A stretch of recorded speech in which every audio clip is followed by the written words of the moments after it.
My understanding that there is going to be a discussion about unified arts position at the middle school, and exactly, I don't know how much detail is going to be, but I want to take an opportunity to come up here and just kind of talk about that for a little bit. My daughter, when we came to Auburn Public Schools, my daughter entered in fourth grade. Does that sound right? Fourth grade. She's my fact checker. Fourth grade, and we entered into the strings program with Mrs. Caruso. Well,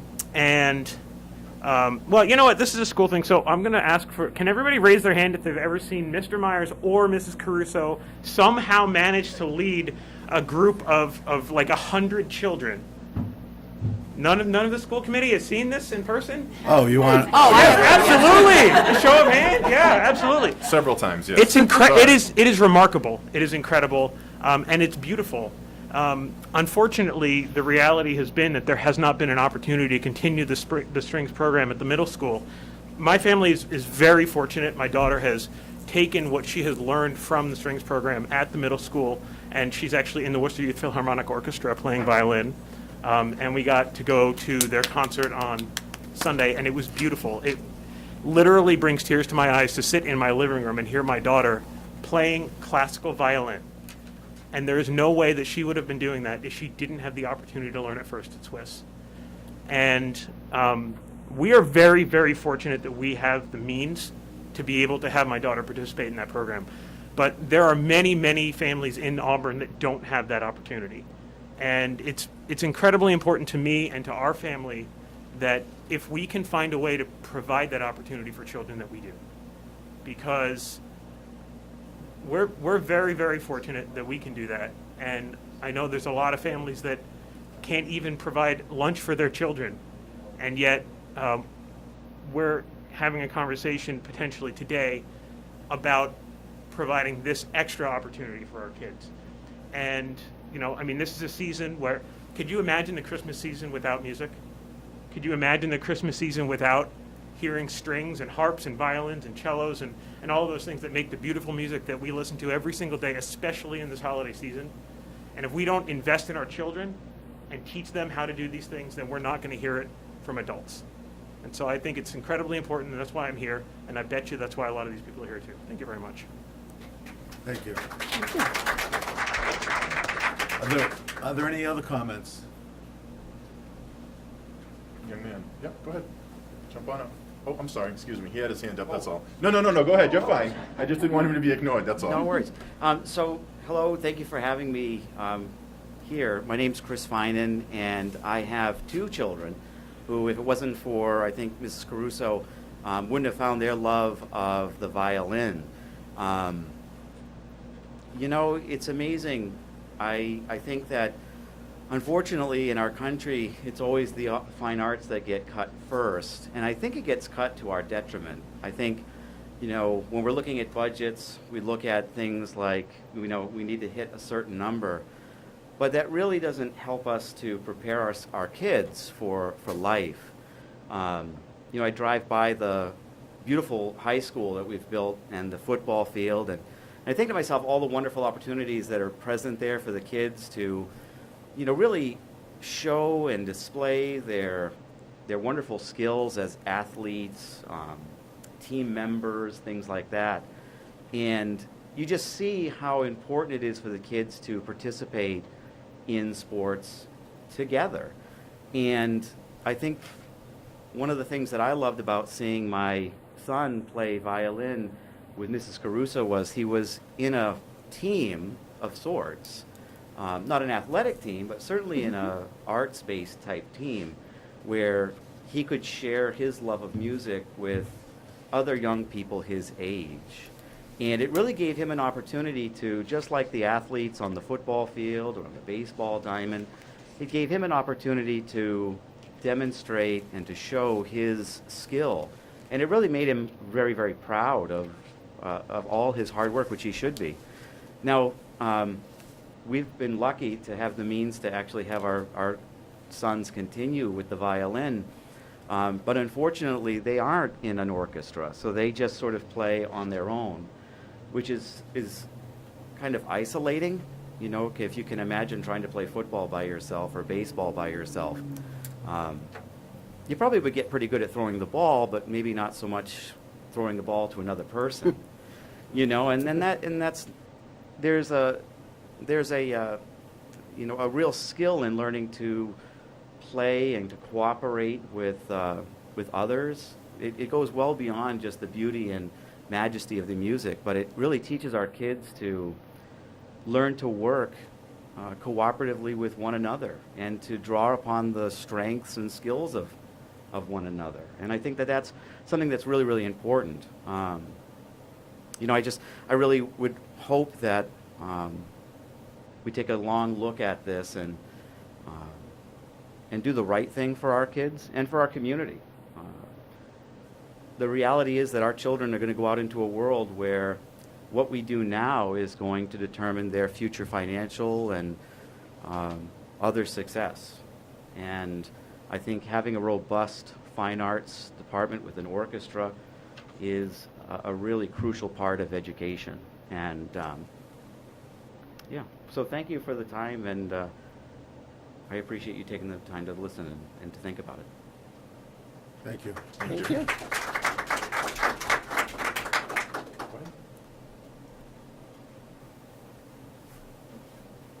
Hi, my name's Nathaniel Bixby. I'm a 7th grader at the middle school, and I am in the band program right now. In 3rd grade, I signed up for cello, and I really enjoyed it so much that in 5th grade, I transitioned over to band while still doing strings.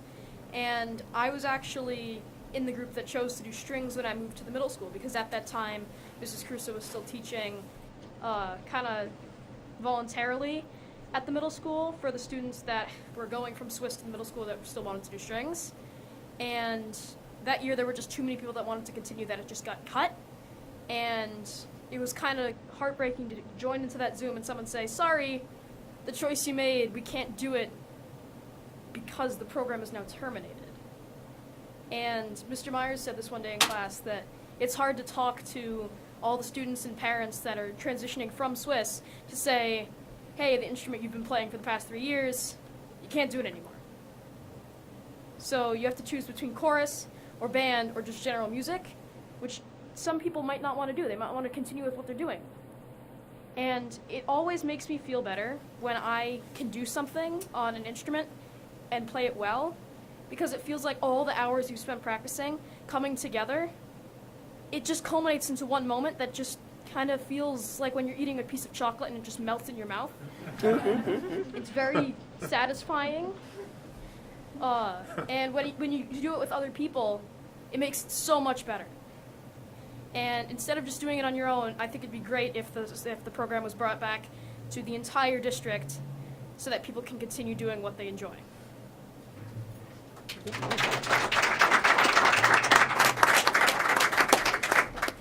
This is a tough act to follow. Well, it's my kid, so.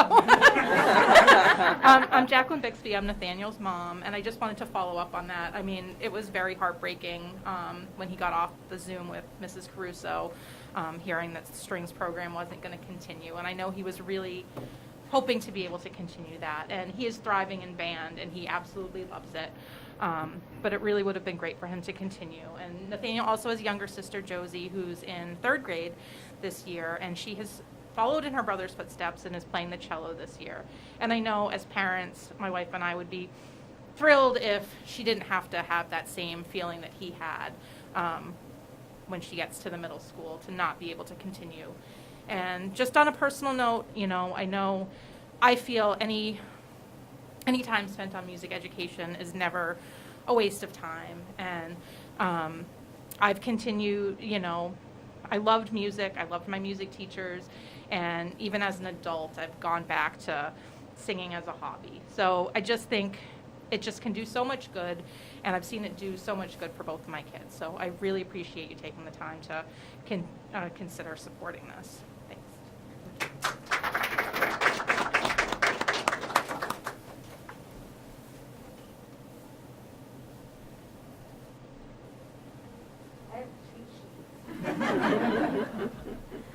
Nathaniel is a new teenager, and I gotta tell you, I need cheat sheets. I don't know how he can get up here and talk so well. Good job, Nate. My name is Katie Fischera, and I have 4 children that have been involved in the Auburn Public School System. They have taken advantage of band from when they were younger to chorus and also the theater program, and we have seen great benefits from that. My oldest was able to join the marching band as a 7th grader, which was a huge opportunity and not one that at all comes along, as an opportunity to most 7th graders. So I just want to speak about what Nate had mentioned about how music makes him feel and how it's like eating chocolate. I'm going to speak about the science. Music is like a total brain workout. So listening to or learning a musical instrument increases the gray matter volume in various regions of your brain, and it strengthens the long-range connections between them. And as a nurse. So research-based evidence has shown that there can be improved perceptual and cognitive skills, executive functioning, enhanced verbal memory, spatial reasoning, literacy skills. It also reduces anxiety, blood pressure, pain, as well as it improves sleep quality, improves your mood, and your mental alertness. There's also a calming effect with classical orchestra music. Maybe you have played the baby Bach for your children when they were younger, or maybe when you were in college yourself, or whichever, and you just were studying for a big exam. Maybe you put on some Bach in the background. We know what it does to us. Research has also shown that there's a release of dopamine to spike pleasure, which also prevents the release of stress hormones. So we're all here, or most of us are here today, to speak and to ask for support of our music programs, particularly building upon an orchestra program for our middle school, high school, where we started at Swiss and it was really great, and then it just halted. And we want to see this continue on with our middle school and into our high school. Based on what I've just said, I think that it would be a disservice to our students to not improve their perceptual or cognitive skills, enhance verbal memory, reducing stress and anxiety, like all these different things that I've said about science. How can we not build upon our music program? If we want to see increases in our MCAS scores or things like that, then we need to work at these skills, but it doesn't always have to be book work, classroom work. It can be other things like music. And it's like we're killing 2 birds with 1 stone. And honestly, like, who does not want a middle schooler or a high schooler to have spikes in pleasure and releasing of stress hormones, if we're thinking about hormones in middle school and high school? I think every teacher would love to have a decrease in the stress hormones. And I know as a parent with 4 kids, I would love to have a decrease in the stress hormones in my house. So with all of this, there is a clarity in thinking, making many school tasks when you're thinking about music.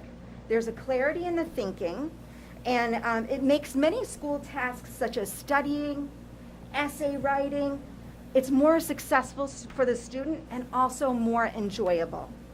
So we're here not just to ask of your support for the music program, but we're here also to ask to look at our students' education and how we can really branch out and find ways to grow and improve all areas. And we really feel like this is an area that we should all be able to pull forward and support somehow, some way. And if not, let's find the way. Thank you.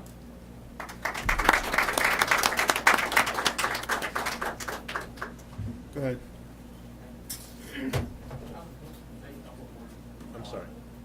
Oh, absolutely. It's just, we're just trying to control everybody. That's all. Yeah, you can, next, absolutely. No problem. I'll keep it really short. My name's Alex Morrow. I'm an alumni of the Auburn Public School System. I'm also a resident. I'm also the new teacher, a new music teacher at the Swiss School. teaching 1 day of strings on Fridays. I'm the beginning band director.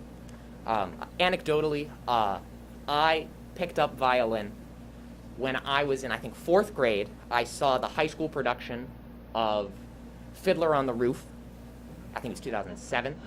And I was enamored by the violin player to the extent that I made my parents go out of their way to get me a violin so that I can learn how to play it. Throughout my time in 5th grade, my parents were also like, you should probably play drums as well or a different instrument in band, just in case it doesn't work out. And I'm actually really happy that they suggested that, because at every stage, once I entered middle school, I entered the concert band. I tried to play violin. Unfortunately, concert band is not conducive to a violin. They were handing me flute parts. It did not work out. To say briefly, I got steamrolled. I tried again as a freshman in high school. Pretty much the exact same thing happened. Mr. Chadwick at the middle school and Mrs. Bailey at the high school did a wonderful job providing me material that I could learn, but I wasn't getting the support that I needed. And at every level, after 1 or less than a year, about a half a year at that school, I decided to switch back to percussion. And then at my time at university at UMass Lowell, I got the opportunity to play in an orchestra. And for the first 2 or 3 years there, I got steamrolled. It was a lot of fun, though, because I was surrounded with other musicians playing the same instrument as me. And my capabilities on the instrument soared farther than I honestly thought would be possible. Freshman in high school, Alex, if he saw senior in college, Alex, playing Mozart's Requiem front to back with a couple mistakes, he'd be floored. He'd be extremely excited to see it. I think I should just leave it at that. Thank you. Thank you.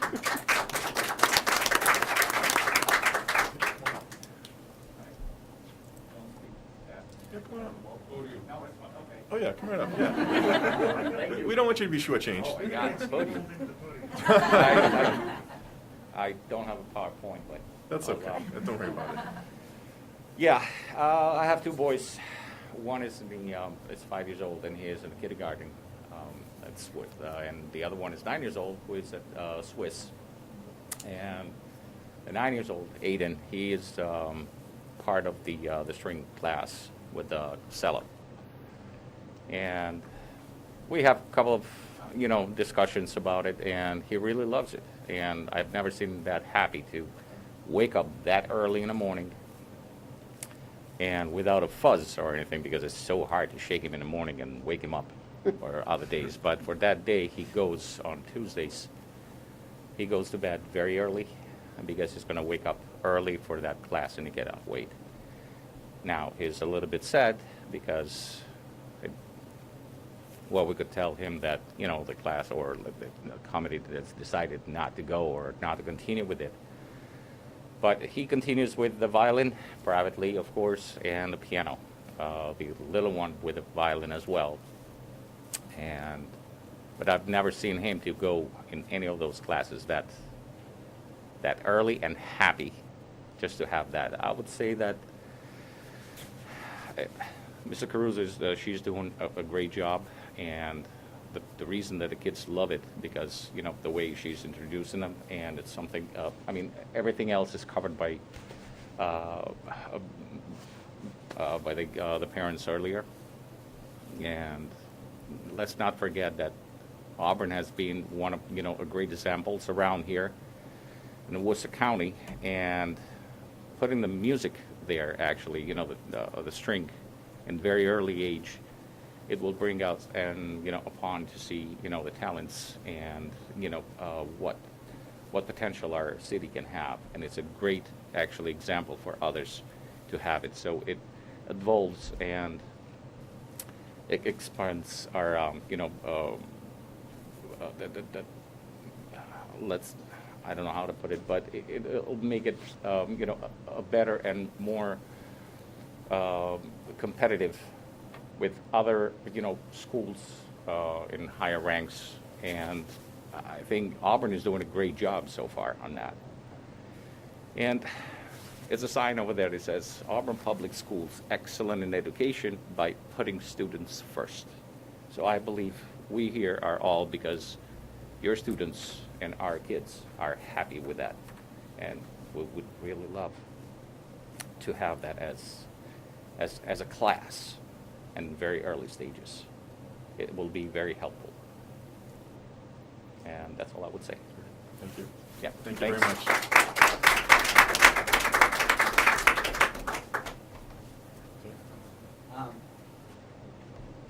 Hi, I'm. You'll be next, I promise.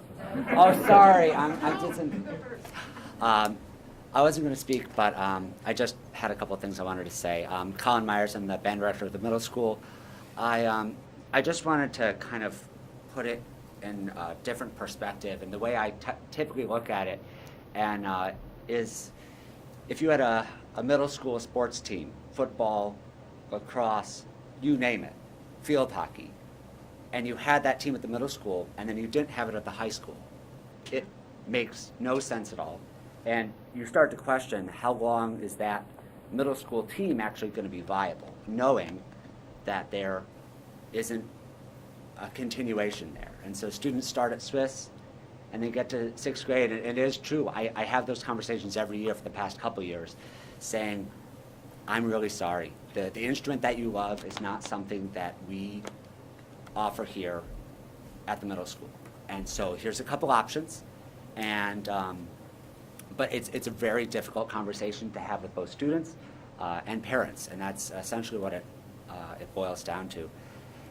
And I know that all of you can speak to this, is that COVID has had such an impact on our students, both socially and emotionally, and every teacher is kind of trying to support students, and everybody in the building and all of you are really trying to support students through all of these difficult situations and the anxiety and stress that goes along with it. And the sense of connection and the social and emotional learning that happens in any ensemble, including strings, is truly unique. I am blessed to have my students for all 3 years at the middle school. And that connection that I have with students, by the time they get to 8th grade, there's a lot of trust there, hopefully. And I just completely grow to love and adore my students and enjoy watching them get from awkward 6th grader to more mature adult. And I just want to say that the social and emotional learning piece of this is why I teach music. Teaching the notes and all the songs is great, but it's really what Ms. DeShano has on her board, which is life lessons. And she has a list of life lessons, and she adds to it throughout the year. And that's really why kind of we do what we do, and I think it's important that we continue to offer students who are starting on something a way to continue on in the middle school. Thanks.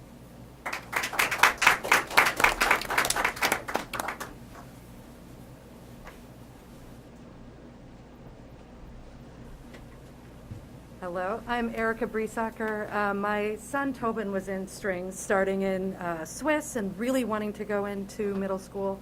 He's actually opted to go to chorus because he wants to hold out for the possibility that he could pick violin back up. And it's been kind of interesting to sort of talk to him and his friends, especially the ones who have moved on to band, who've moved on to chorus, and just the difference in him when he was participating in strings in particular.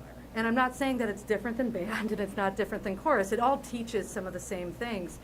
But the uniqueness of the strings program, particularly as some other people have mentioned, when arts do get cut and are among the first to get cut, and then those cuts filter upwards. I teach at Worcester State, and our program in music is trying to get bigger, but it's reflective of the fact that a lot of music programs, particularly in strings, specialized interests or instruments, are getting cut at levels where it's not part of public education or viewed as integral to it. And one of the biggest things is that I come from a musical family. I was in band. I play many instruments, not as well as I used to back in the day when I practiced all the time. But it really does reinforce all the other pieces of education, whether it's math and counting and being in rhythm, being in time, tuning into social cues, doing all of those things, that is what we want for well-rounded students. And the big thing is just when we came to Auburn and when our son really talked about doing strings, he was excited because it was something other districts don't have. And that you would have to go to a specialized school. You would have to put a lot of money out to begin with, or travel and all of this. And to have it as part of our district is really special and reflective, I think, of some of the values that the district has that attracted us to moving here. And so just as sort of another voice added to it in favor of all the music staff and in favor of the students who really, really, really have internalized the lessons they've learned through the strings program, being able to progress into older age and being able to perform with their friends and perform more complex music. How that's going to reinforce the other lessons in their other subjects, whether it's history, whether it's thinking about language as a literature, whether it is reinforcing some of those mathematical concepts that a kid like me wasn't great in math class, but put me in a music class, and I suddenly could start to understand mathematical concepts. It's something that I think we would all see as really helpful to getting the district as a whole moving forward and all of our different students. And I really hope you would think really carefully about helping us expand the strings program. So, thank you. Thank you.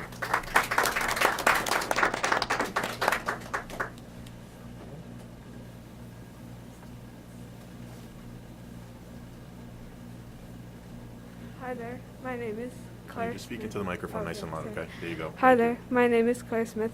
My dad talked and Miss Myers talked. I was really sad after I knew that we could not have strings at the middle school. I started in 4th grade. I remember watching and listening to all of the other students.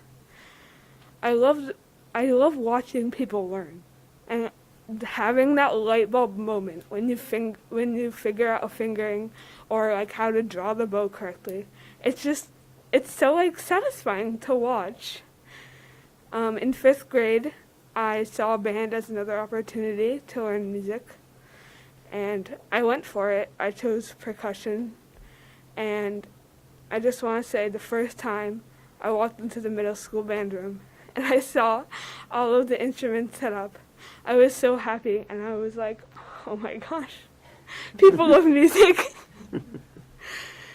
And I was really sad that we could not have orchestra strings at the middle school at the same level that we could with band. And I remember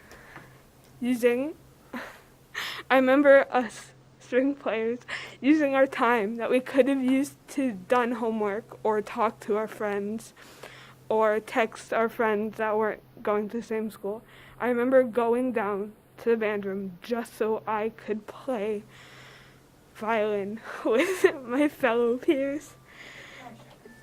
And it's just so amazing to have that feeling. And now in band, it's a lot of the same feeling. I'm watching people. And when people finally figure something out, when they figure out how to make their embouchure correct, and they go from a squeaky saxophone to just a long, clear note, it's so gratifying and satisfying to listen to that. And I believe that if we give students more opportunities to have that feeling, that it would just make everyone happier. Students could have more fun in school. And just the appeal of having more choices is really important, because a lot of pressure is pushed on sports. Auburn is really centered around a lot of sports.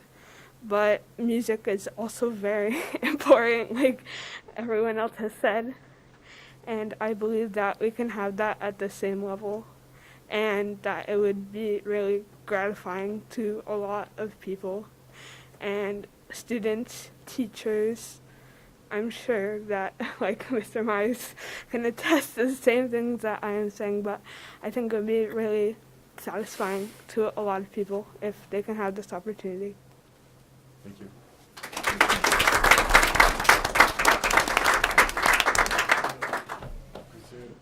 Did I see another hand?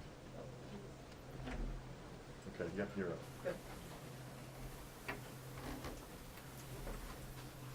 Hi, I'm Jillian Kais. I have a high schooler and a middle schooler. My middle schooler was in the strings program and has done band for a number of years. And really, and I think Claire took the words out of my mouth. She did so well up here. What I really was going to talk about is the emotional well-being of children who are in particularly the strings program. My youngest is not a sporty kid.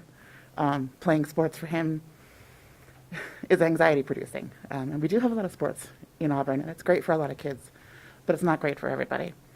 Band is really fun.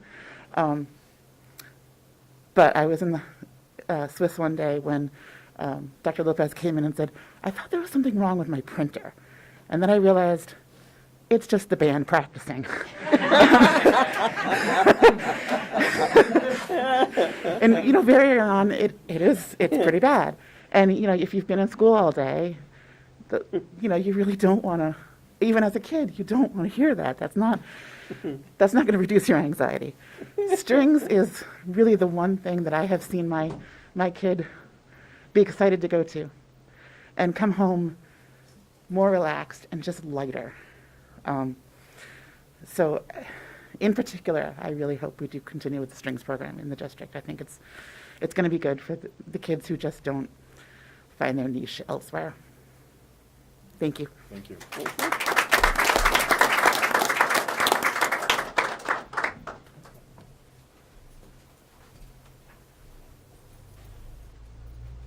Hi, my name is Mary Beth Lonsell. I have a daughter in 3rd grade, and she started playing the cello this year. I was thinking she'd pick the violin because she's this big, but she picked the biggest one, and she's having a great time, and the music teachers are fantastic, and the day we went to sign up for the cello, I was overwhelmed at all the people that were there. I couldn't believe the amount of people in that gym. It was the first time I was in that gym, and we waited 2 hours, and we missed getting one of the cellos to bring home that day, and my daughter was very upset, even though we were going to get one next week.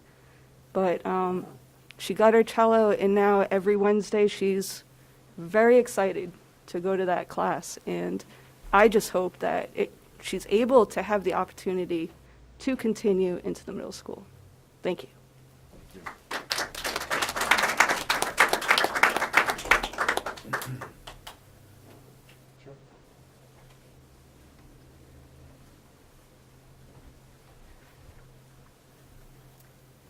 Hi, I'm April Campbell. I actually work full-time at Packagug Elementary School, and I've done almost every job in this district with the exception of administration, custodian, and school nurse between pre-K and high school. I even volunteered for the meal program the last year and a half.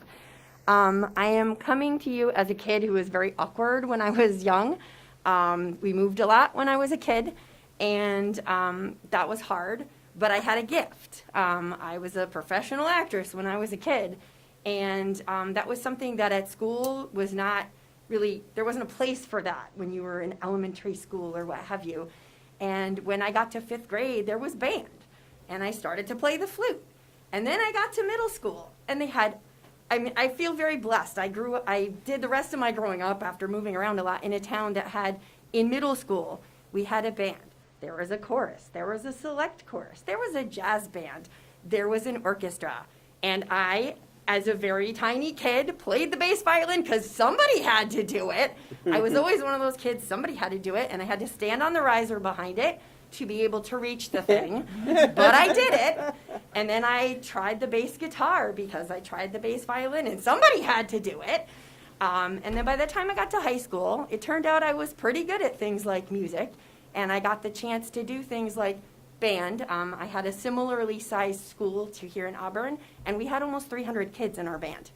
Wow. That's how big the band was. There were 150 kids in the orchestra, and it just didn't occur to me that other high schools wouldn't have a jazz vocal ensemble, a madrigals group, a freshman chorus, a freshman band, a jazz vocal ensemble, a concert band, a marching band. There were all kinds of chorus and band and orchestra opportunities. And then we came to Auburn and there was no orchestra. And that just blew my mind. It didn't occur to me that that wasn't a thing. I eventually gave up professional acting and singing, but I have a degree in performing arts and music and psychology. And then I have a second degree in biology. And as it was pointed out earlier, I was not a strong math person, but taking those music classes in college and music theory, I suddenly understood math enough that I got a biology degree, and math is a little less painful. And it expands your mind in so many ways. And as was also pointed out, we have so many opportunities for kids to try different sports. And, my son plays soccer, but he's tried lacrosse and baseball. And if you go to the high school, you can play a sport 3 seasons out of the year, but you can't do orchestra. And you can't, there's not as many opportunities for kids who maybe aren't athletic or aren't, predisposed to certain types of things that we already support a lot, to have those different opportunities. Like it was pointed out, band is different than chorus, is different than strings. And I feel like the more opportunities we can give kids in a public school setting to try those things, like my son did the strings program starting in 3rd grade, and he's one of Nate's best friends, and now I'm kicking myself that I didn't bring him. But he never in a million years would have tried the violin if that had not been something offered at Swanson Road Intermediate School by Mrs. Caruso and Mr. Myers. Soccer, sure, there's all kinds of opportunities to do that. There's all kinds of opportunities to play baseball and lacrosse and what have you without it necessarily costing you a fortune.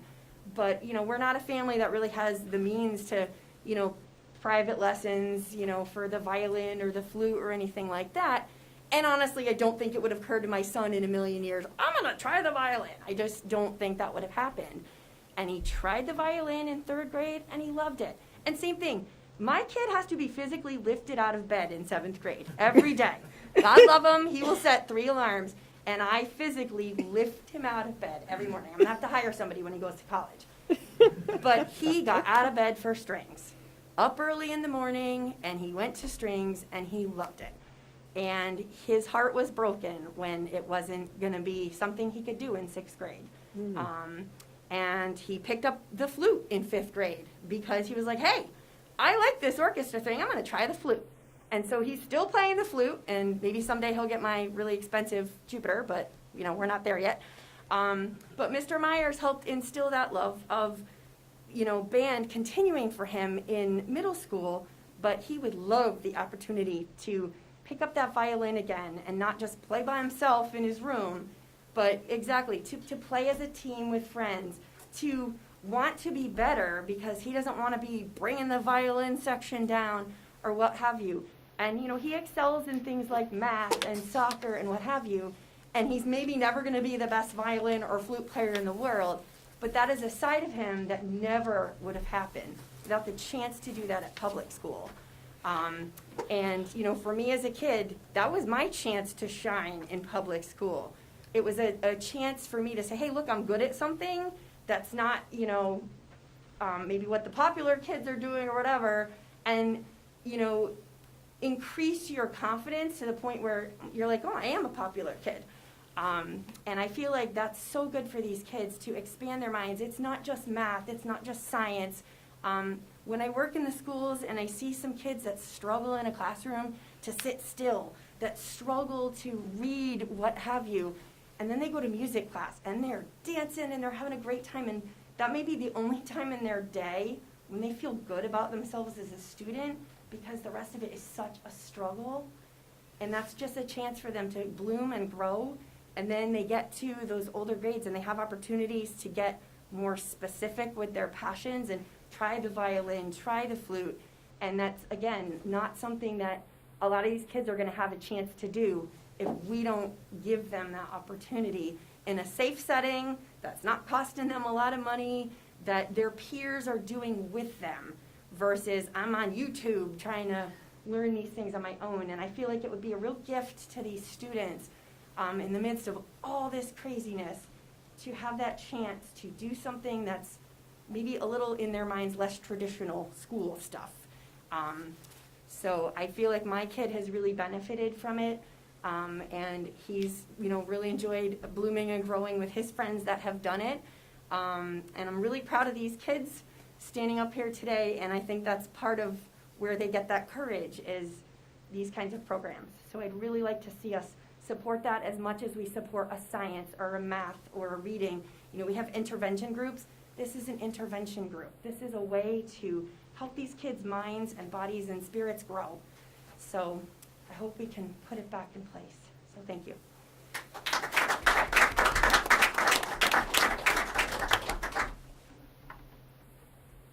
Are there any other comments? Seeing none, I would just say that I don't think, and I appreciate all of your comments, excellent and heartfelt, certainly. And I couldn't agree more, being a musician myself, and being part of a board that's always supported the arts, supported music, supported the sports, all equally. I can't lay out the numbers for you per item, per article, but we've supported everything. We started, since I've been on this committee, we started the marching band, which was a great undertaking. So just don't think that we're not listening, we're not understanding. We totally appreciate the comments, and I don't mean to speak for the rest of the board, they'll have their opportunity.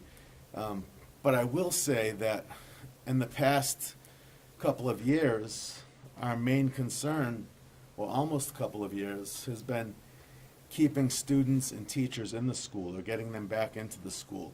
Mr. Hanfield has been overwhelmed, and we're trying to use the budget to support all types of things that are going to make our kids more healthy, mentally healthy, physically healthy. Right now, we're concentrating on the social and emotional piece. I can't speak specifically to this because I had no idea this was going to happen. I'd like to get a little bit more background on it, where this conversation started, where the strings ended. I certainly don't want to see a dead end for any students, whether it's athletically or through the arts. I don't want them to hit that brick wall and be as upset as some of you certainly seem to be, and I sympathize. Again, being a musician, having my own children go through some of these programs, it meant the world to them, and I do believe it makes them well-rounded, and I do believe that it makes them feel better emotionally and more a part of the greater good, the bigger team, the larger team. So I understand all that. So we will continue to support, I will continue to support music at every level, support the arts at every level, support the athletics at every level, and I always feel like I want to keep that equal. I don't know, again, how the numbers work out. Does it come out equal? How many students are involved in this? How many are involved in that? I can't give you those numbers. Not right off the top of my head. Again, this is the first I'm hearing of this. But just understand, you always have, your children always have our support across the board, no matter what they do for a hobby, for a sport, whether it's acting. I thought we were in a good place. Again, this is the first I'm hearing that we're not in a good place. So we will certainly have those discussions, and maybe Dr. Hanfield can clarify some things once the committee's had an opportunity to speak. Anything else from the committee? I'd like to thank everyone for coming. I'm a retired teacher from Auburn, and I was thrilled when I heard that Auburn had started the strings program. And it goes beyond my wildest nightmare that they would have stopped it at some point. I assumed that once they started it, I think it was third grade, it would go all the way through for the children. Auburn doesn't usually do that. They don't tease kids into, oh, join this, oh, this will be fun, and then pull it out from under them. And this is the first I've heard of it. I don't know, how many years has it been since they've had the strings at? 2015. So through the chair, so the strings program predated my existence as the superintendent, and so I think really, and then obviously taking over during COVID, and then much like yourself, and first let me just say thank you all very much. I really, and especially to our students, you guys are amazing. just so amazing. The courage to stand up before adults and speak your truth is something that we as adults struggle to do. And so I want to applaud you first and foremost for that. I know how hard it is I get it on many levels, how hard it is to get up and talk publicly, you know, and especially at your ages. So great job, great job. Again, through the chair, so this program predated my existence as a superintendent. I was still the high school principal, and I believe it began in 2015, correct? And honestly, I know that it was in grades 3 and 4. I didn't know I would have had no, interaction with the program in my previous role. So I don't have a lot of the information as to why it stopped at, because right now, as I understand it, I think it stops after grade 4. There's no grade 5? Grade 5. Okay, so there's no grade 5 and there's nothing in the middle school. And so this is kind of a circumstance that I guess we're inheriting this year as we're trying to resume some normalcy back into the school system. And, one of the pieces of normalcy is how do we, as you said, Mrs. Holloway, how do we move this program forward? What I would say to you is that the formal budget process or discussion starts December the 15th, and that's just what we do every year. I can tell you from my preliminary review of the budgets that there is a proposal for a strings teacher, I believe at the 0.6% level. And, like we do every year, we evaluate all of the budget requests in from the buildings, and then we have to figure out, dollars and cents, what's the state giving us, what's the town giving us, what are our obligations, on the salary side. There's a lot of moving pieces to it. But I don't say that to give you the impression that there's not support here. I mean, I keep it on the down low, but my saxophone's in the next room. It really is. It's in my bookcase. I fully appreciate, what we're talking about here this evening. And, as Mr. Scobie said, this came to my personal attention very, very late in terms of this issue. And so, I would echo Mr. Scobie's comments to say, and I'm sure of the rest of the boards as well, that we are committed to making sure that all of our kids have pathways and programs that meet their individual needs to the best that we can do so. And so that certainly is going to be, kind of the principle, that we all carry with us as we start the budget process.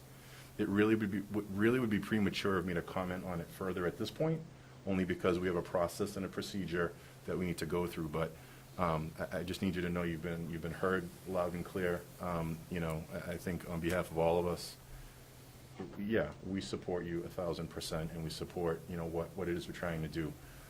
Intuitively, again, it makes no sense that we would go 3, 4, and then stop. And I believe the past history, and this is the part that I do know, because it was at the high school, was I believe the previous agreement was after grades 3 and 4, they could go to the Worcester Youth Symphony Orchestra, right? Is that if they were interested in participating further?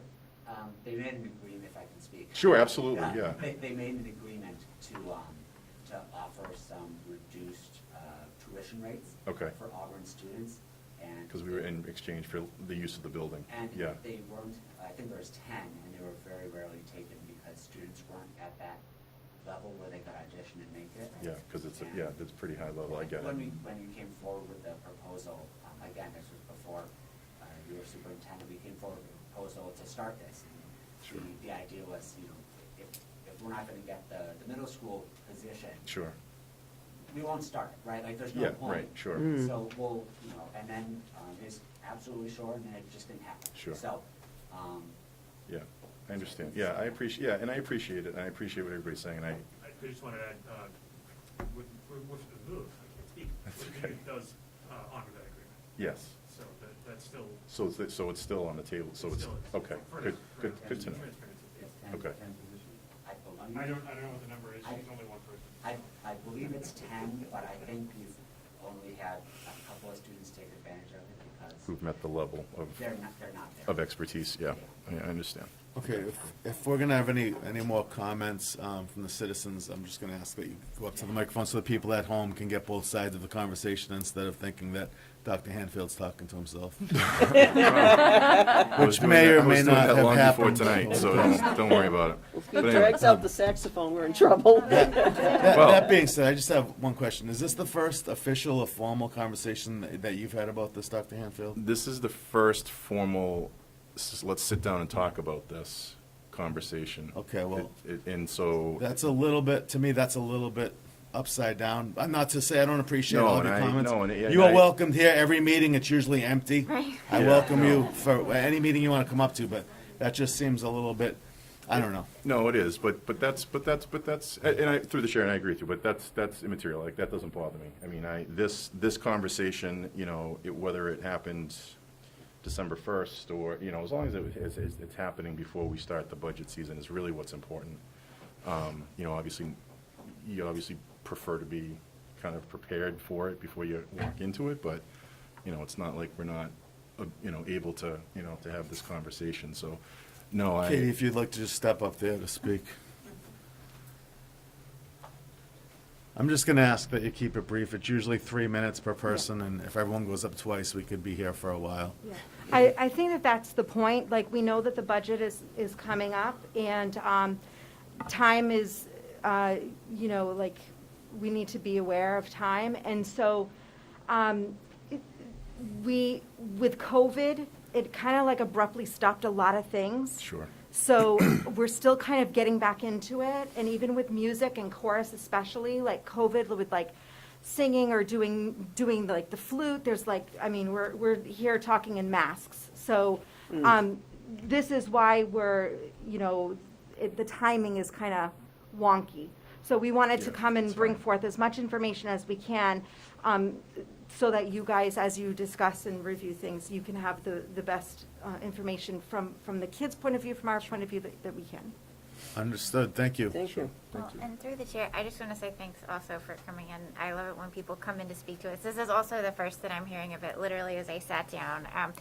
Just please know that we're always, as we've all said, we're always supporting you. The COVID budget has been like getting blood from a stone. So no, we will do our very best, and we have to take, you know, even what principals are going to tell us that they need in their buildings too. But thank you even for coming in. I know it's a big deal even to just come in and say, this is what we want. Because a lot of times you would be surprised what we don't hear.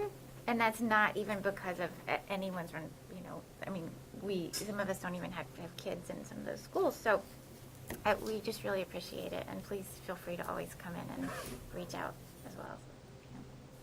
Thank Through you the for chair, also, I'm so sorry if we did cut something. I don't remember ever cutting No, anything. nothing's been cut. No, So, we okay. Nothing's been cut. I've just heard the word cut a lot, and Right.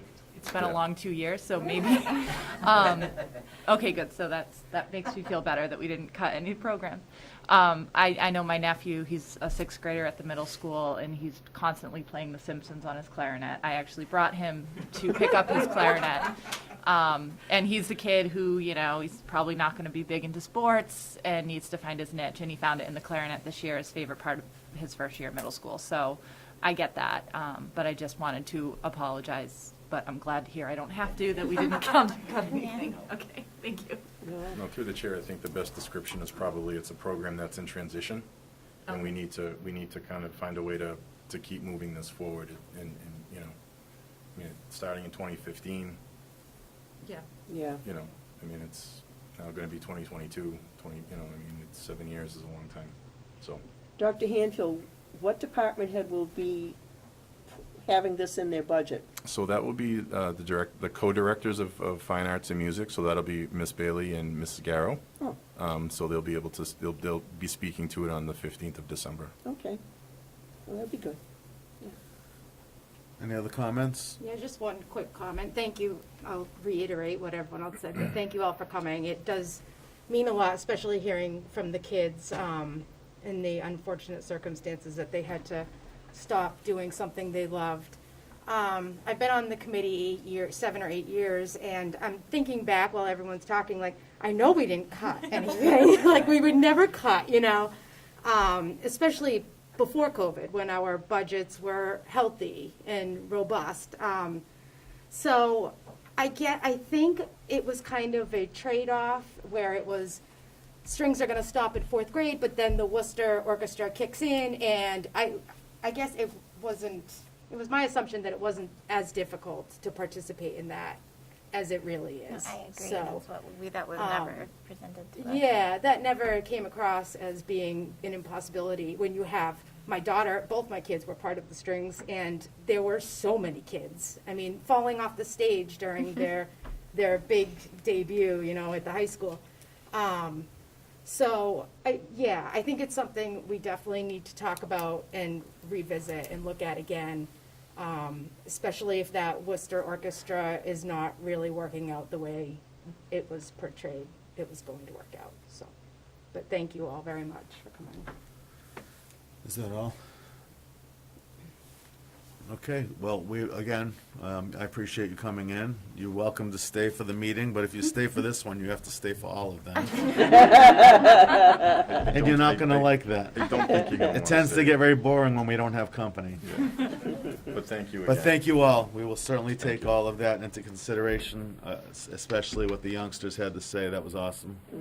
Great job. Much appreciated. You're all dismissed. Thank you. He needs a chance to wear his violin cufflinks again. Have Bye. a great night. Bye. Thank you. Thanks. I know you. Nathan. Yeah. Mrs. Holloway. Must have had you in 6th grade. Thanks, April. Take care. Yep. Claire. Thank you. Claire. Everybody. Thank you for coming. Animation. Thank you. That's hard. Social studies in Hi, there. Jill. Thanks for coming. At the middle school. No, I'm just kidding. Thanks for coming. Thank you for coming. Thank you. Oh, you on the other team. Oh, The other okay, team. all right. Well, that's good. Oh, Bad team. you have a Thank you. sibling Have a then. good night. All of my siblings. Yeah, okay. Allie, Andrew goes by Heather now. Okay. Yeah. Okay. So I saw the name on the hirees and I went, oh, that must be someone I had. Or a brother of someone I had. There it is. There it is. Good Well, night. welcome to Auburn. Thank you. Yeah. Yeah. It's hard to be Have a able to great run night. Yeah. Bye. That's good. I wish we could get an infusion of money and just start it up right away. Like a millionaire comes in and, yeah, my dreams. Yeah. Okay. Any other citizens' comments not related to strings? Okay. We move on to special recognitions. Dr. Hanfield? Thank you, Mr. Chair. And I'd like to start this evening with some special recognitions. In response to an application by Sarah Lemovitz, the Auburn Integrated Preschool has been chosen to participate in America's Tooth Fairy program. Each year, Mrs. Lemovitz teaches all children a dental health lesson and utilizes grant funds to purchase materials. This year, americastoothfairy.org will be sending us 144 complimentary toothbrushes and teaching items. Preschool students will learn about dental health in February for National Dental Health Month. So that's exciting. And we thank Mrs. Lemovitz for her continued dedication to our kids in the preschool. Moving on to Christine Robbins, a STEM teacher at Auburn Middle School. She was awarded 3 grants this school year. A mass agricultural grant focused on pickling and canning in the classroom. ASM Materials Foundation's grant for a Wacky Shoes project. And Implement Engineering grant called What's Your Technology Project. The grants provide a total of $1,200 to benefit the students at Auburn Middle School. So again, we applaud Mrs. Robbins for her dedication and bringing in some very unique pieces to the curriculum at the middle school. And then finally, Karen Sjogren, our nurse at the Auburn Middle School, was awarded 3 grants this school year. Oh, excuse me. Karen Sjogren, nurse at Auburn Middle School, received an $800 grant from the David Broder Foundation to create and outfit a calming space for kids to relax and process their emotions. So I'm very proud of Nurse Sjogren and for bringing a sizable grant in to help support the social and emotional needs of our students.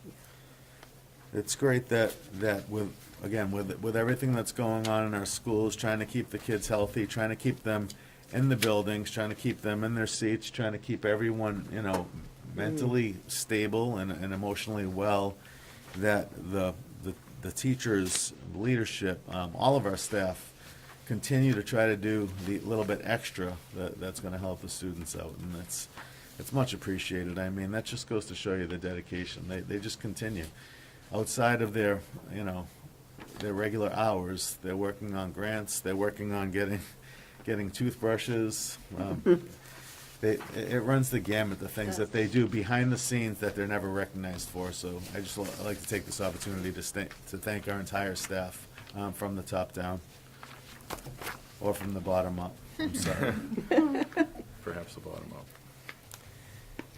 I would now entertain a motion to accept the minutes of 10/20/21. I'll make that motion. Do I have a I'll second it. all in favor? Aye. Aye, there's a vote. And I don't think we have any student representatives this Oh, we evening. have Ally. Ally, you there? Oh, we do? Yeah, Ally's been hanging around. Ally's the A on there, I don't know okay. if Ally's still with. Hey, there she is. Hi, Ally. Hi. Hi. Sorry to keep you waiting. Oh, no worries. Okay. So right now our trimester is coming to a close, so students are working hard to get their grades up and finish out the trimester strong. And fall sports are also ending up, so the Auburn girls and boys varsity soccer teams made it to playoffs and their season just finished up. I know football just ended their season with their last home game last Thursday, and they also have a Thanksgiving game next Thursday away in Leicester. And the field hockey, cross country, and golf seasons are also just ending up.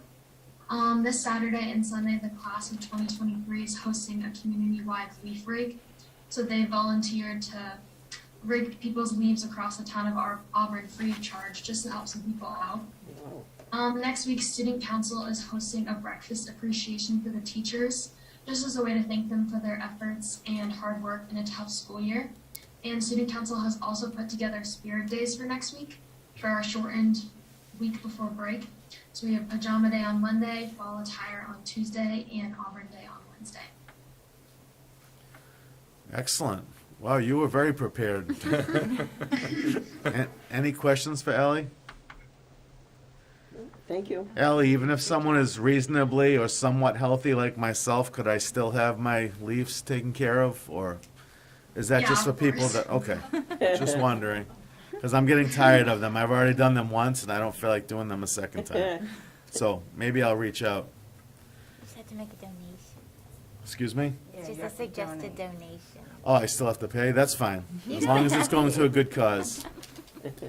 Any other questions or comments for Ally? Any serious questions? No? Happy Thanksgiving. Yeah. Yeah, have a wonderful Thanksgiving. Ally. Thanks, Ally. Thank you, Ally, as always. Thank you. Good night. Great Good job. night. Good night. She just rattled that right off. She was ready to go. She's good. She's good. She probably has to go study. She's good. Okay, we now move on to the superintendent's report. Thank you, Mr. Chair. Just as we do every meeting, we review kind of our COVID cases and talk about other pertinent details. We're starting to see a little bit of an increase. Going back to last Wednesday, we had 2 cases in the schools, but then over the last 4 days, we're seeing numbers of 3, 4, 6, and 6. So a little bit concerning, not terribly surprising, given the nature of the colder weather coming. So we're going to continue to keep our eyes on that. Test and stay continues to go very well in our buildings and has been just an absolute godsend for students who've been deemed close contacts. So that's keeping a lot of our kids in building, and that program continues to go really well. And Dr. Chamberlain will probably talk a little bit more about some of those things in her report. State mask extension, just in case people didn't see it, Commissioner Riley has announced that the state's mask extension will continue through at least January 15th of 2022. I think, as I may have expressed in previous meetings, the state will call for, on a weekly basis, the COVID cases in each school district, and they're using that information along with other public health data to kind of inform their decisions on masking and things of that nature. So on the 15th of January, we expect to have some direction as to whether or not we would continue, or if it will be given back to local control. So we'll have to wait and see how that goes, but right now we're in them through January the 15th. If it were to go back to local control, you believe that it would still be that 80% number that they're looking at? Yeah, so through the chair, that's a great question. I think if it goes back to local control, I believe it's going to be what we well, you ultimately decide as a school committee. You know, we had talked in August about, before the commissioner had come out with a threshold, we had talked about creating a threshold. You know, you'll see in the data a little bit later when Dr. Chamberlain speaks about it. I mean, our student data is not, or our student percentages are not really great right now in terms of vaccinated students. Dr. Chamberlain has an updated staff vaccination, and every building is north of that 80% threshold, and that's all 400. That's reporting on all 409 employees in the Auburn Public Schools. Excellent. That's teachers, custodians, you know, CAF workers, everybody. So we were able to get all of that information. So we'll see. We'll see. That, I think it'll be a conversation point for January if it does get kicked back to local control. You know, what we do with that. And I think a lot of it's going to be dependent upon, you know, what current vaccination rates may be among our students, as we'll start to get some numbers with our younger kids. And we'll be able to continue to update our information for our older kids. And then we'll have to see and have a, you know, have a discussion as a community about it. Sounds good. Any comments? Through the chair, if we think that's coming, I would like to start at least preliminary discussions in December, if we think it's going to come back to us, because you know the minute that is that's kicked back to. Yeah, it's. We'll have, you know. Well, yeah. So I think it's just worth not waiting. Sure, no, and through the chair, I don't disagree with you. The difficulty with that is just not knowing what the state's going to tell you on the 15th, that's all. Sure. No, absolutely. But I think it's certainly something we could put on, you know, the December 1st school committee agenda and talk about maybe further. But, you know, to what extent we can go down that road right now, I don't know. But, I mean, we could certainly, you know, think about that some more and bring it back for discussion. Happy to, yeah, it's fine with me. Sounds good. Okay, we now move on to new business. Thank you, Mr. Chair. A couple of months ago, we had some discussion. I don't know if it was at the committee level, but I know we had some discussion about, as part of kind of getting our students back into the rhythm of life, if you will, having been out of, you know, schools and having been in kind of this COVID cyber world, we had talked about trying to put together some programming for our kids around cyber safety, cyberbullying prevention, protecting your digital footprint, Zoom, so all of those things. Happy to report that District Attorney's Office under DA Joe Early has delivered or will be delivering programs on cyber safety, cyberbullying, and protecting your digital footprint to SWIS, AMS, and AHS via Zoom. The AHS actually has already had the program delivered in their building. Swanson Road has a number of sessions scheduled, and Auburn Middle School, I think, is in the middle of scheduling their sessions. But again, you know, as part of our continued work to try and help our students be safe, you know, in these various cyber venues, especially in light of the COVID pieces and the dysregulation in behaviors and things of that nature, you know, we're trying to do all that we can to help keep our kids safe as they're online more and more and more. So I'm very happy that we were able to do that. Thank District Attorney Joe Early very much for his office is willing to come out and talk with our kids, and for our principals for ultimately scheduling that and setting those programs up. So trying to do all the right things. Thank you. Just in terms of moving on to budget update, as I had expressed to the group a little bit earlier, we've started reviewing our FY23 budget, and as you know, we'll meet about that on December the 15th. And we'll talk about, you know, all of the different requests and you know, if we have any kind of preliminary numbers at that point. And then we'll continue to refine that number, you know, with the committee, and have a draft budget number to the town by town charter by the second Monday in January. And again, it's a draft, but have something to send forward to them for consideration. And you know, it's in terms of where we are right now. What's the budget forecast? I mean, it's not great. It's not great. You know, we're still kind of in the midst of COVID.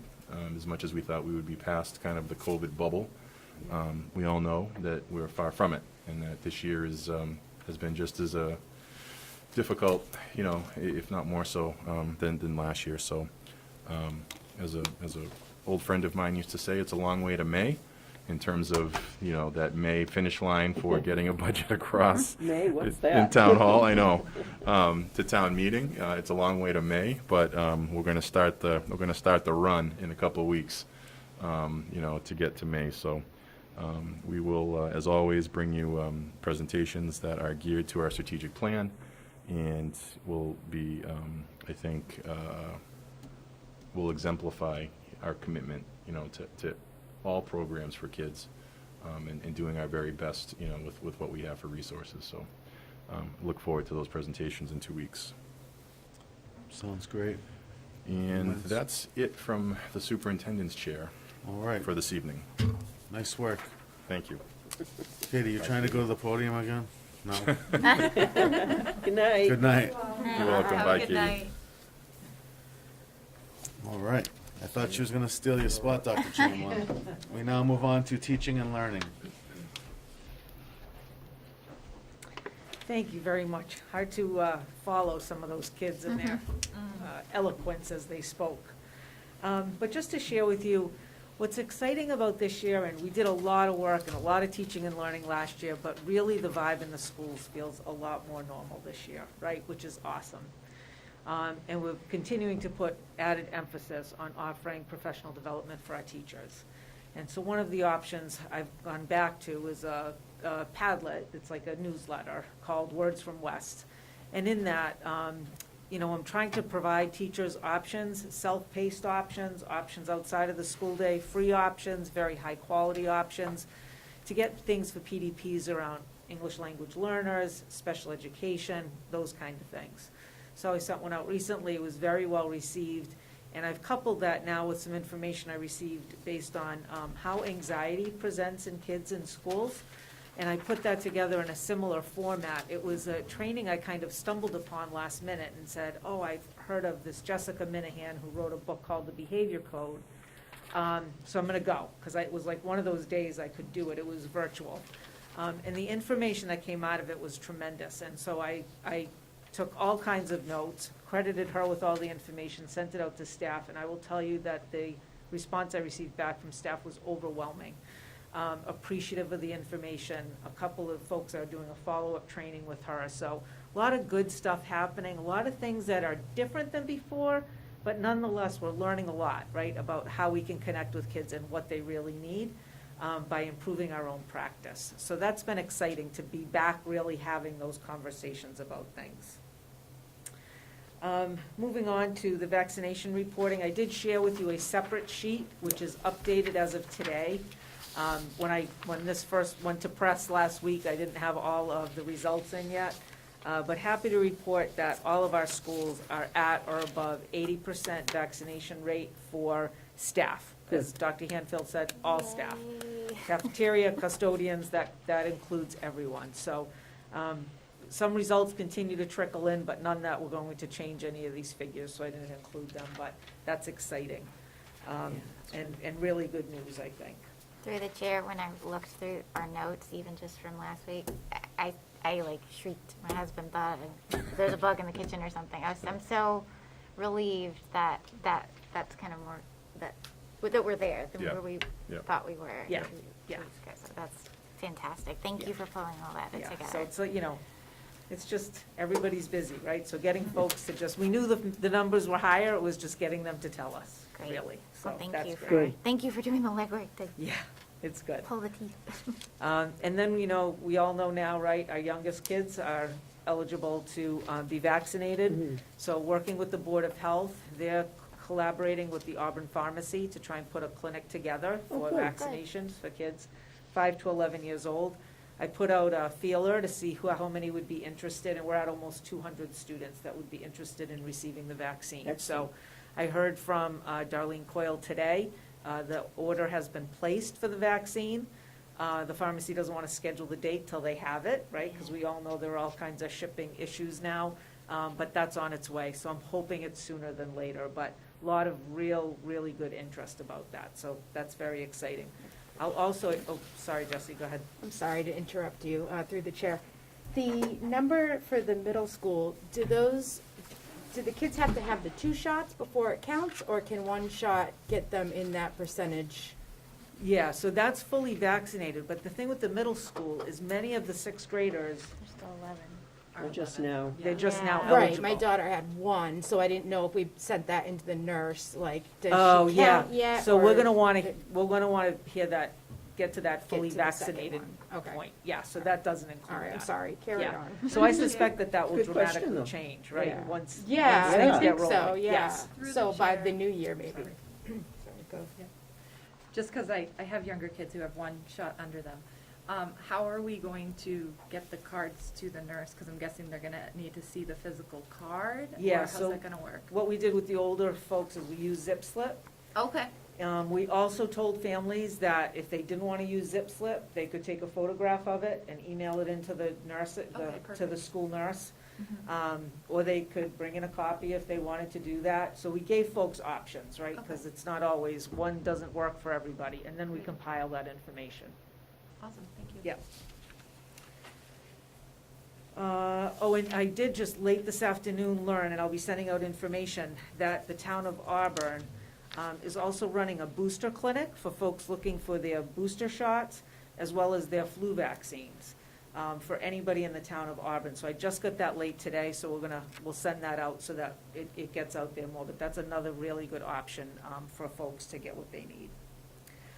And when I wrote this last week, we had completed 825 Binax Now tests through the Test and Stay program since we began on October 13th. As of today, we're very close to 1,000 based on the last couple of days. We've had a couple of busy schools. Wow. So it's allowed us to keep a tremendous number of kids in school. And also to screen in some cases where we have had a few kids who have come to Test and Stay and they've tested positive. So it's allowed us to have them get the help that they need to get better and, to quarantine and all of that. So I just really appreciate Omama Healthcare from Worcester, who's been very reliable and responsible in showing up every day and being prepared to test kids, and it's really worked out quite well. So we're very grateful for that. And I heard they're great with the kids. They are, They they're, are. through the chair, they're Good. absolutely terrific. Yes, I will tell you, districts across the state didn't all have that same experience. So this has worked out very, very well, That's and they great. collaborate great with our nurses and all of that, so, Yeah, it's a great partnership. yeah, no complaints. Through the chair, for symptomatic testing, a kid who has, do they have to go home after the test, or can they stay in school? No, they can, so if they have one symptom, so if I come down and I tell you I have a sore throat, Yep. no other symptoms. I feel fine, I'm not tired, I don't have a fever, right? They Headache. check for a fever, no runny nose, don't have anything, they can test, they can stay in school. Okay.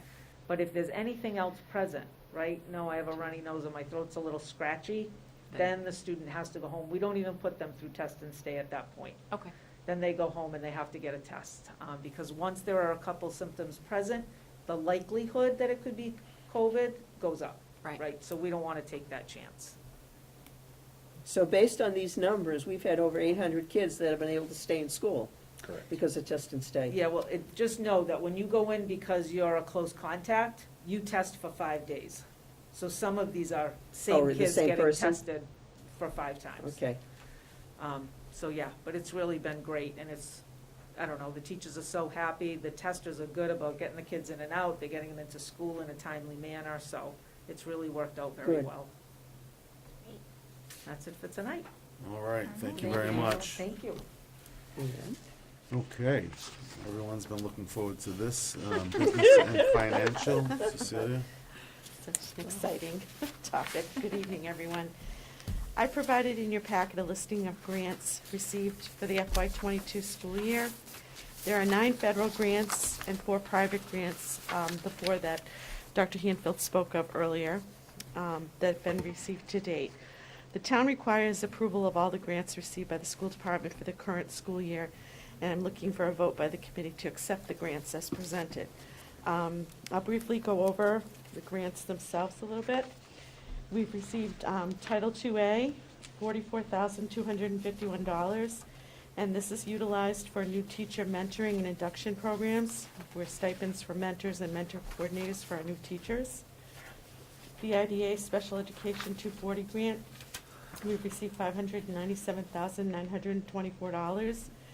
Staffing for extended year programming, 2 special ed teachers, out-of-district special education tuition, contractual services, special needs transportation, special ed supplies and equipment. We received the early childhood 262 grant, $17,789, which covers a portion of a salary for a preschool teacher and instructional preschool materials. We have the Title I grant, 305. We've received $234,601 that assists with math and literacy paraprofessional salaries, a interventionist teacher salary, summer programming for students entering grades K through 8, and MCAS prep. We've received the Title IV, the 309 grant for $13,002, and that covers professional staff stipends and supplies to support students and families specifically related to social emotional needs. Then we've also received ESSER II. We received that technically last year, but we hadn't used it. The 115, which is $614,860. This will be used, some of it this year and a lot of it next year, for school counselors and social workers to address social emotional needs, teachers and support staff to assist with learning loss, and meeting unique needs of students. And we currently have applied for the ESSER III grant, the 119, for $1,411,780. We have not received our approval yet from DESE. The funds that we've applied for to continue to support newly hired staff in counseling, teaching, and support staff roles for summer programming. And we also have money in there, or we've set aside a portion of the money to improve HVAC air quality in district school buildings as part of a capital project. So we are anxiously awaiting for that approval. I know that they've been delayed. A lot of the other school districts have been saying they haven't received their approval as of yet. The next one, the IDA federal grant, which is 252 for $139,828, which provides support staff positions, contracted services, text materials, and adaptive equipment for classrooms. And then the IDA 264 grant, which is for $12,438, which assists with consultants and professional development for teachers and support staff. So those are our federal grants, and then we have the 4 private, which we've spoken about. We, as Dr. Hanfield and Dr. Chamberlain have said, we're very blessed to have teachers who go out of their way and write grants to support their students. And Christine Robbins and Karen Sojin are just a prime example of that, with Sarah Lemovitz as well. So we're very thankful for that. So I would look for your approval of those grants as of today. Thank you for that. I would entertain that motion. I'll make a motion to approve the listing of FY22 grants as awarded to the Auburn School Department as of November 4, 2021 for the FY22 school year. Do I have a second? I'll second. Is there any discussion? Through the chair, just thank you for all the hard work to everyone to submit. I know working on grants is not for the faint of heart, so this is really fantastic. These numbers are great. Thank you. Agreed. Thank you. All in favor? Aye. Aye. It is a vote. Okay, thank you very much. And in your packet, I've placed a year-to-date FY22 budget report as of November 4th. And with the report, I have a list of transfers to be made in the same series, along with some transfers between different series that require your approval. And I'd be happy to answer any questions relating to the budget or to the transfers themselves. I would entertain that motion. I make a motion to approve the transfers between the series as presented. I'll second it. Any discussion on that? All in favor? Aye. Aye. It is a vote. Okay, thank you all very much for your support. Thank you for the report. Thank you. And I don't believe we need an executive session, do we? No, Mr. Chair, we do not. Okay. I would entertain a motion to adjourn. Make that motion? Do I have a second? Second. All in favor? Aye. Aye. It is a vote. Good night, everyone.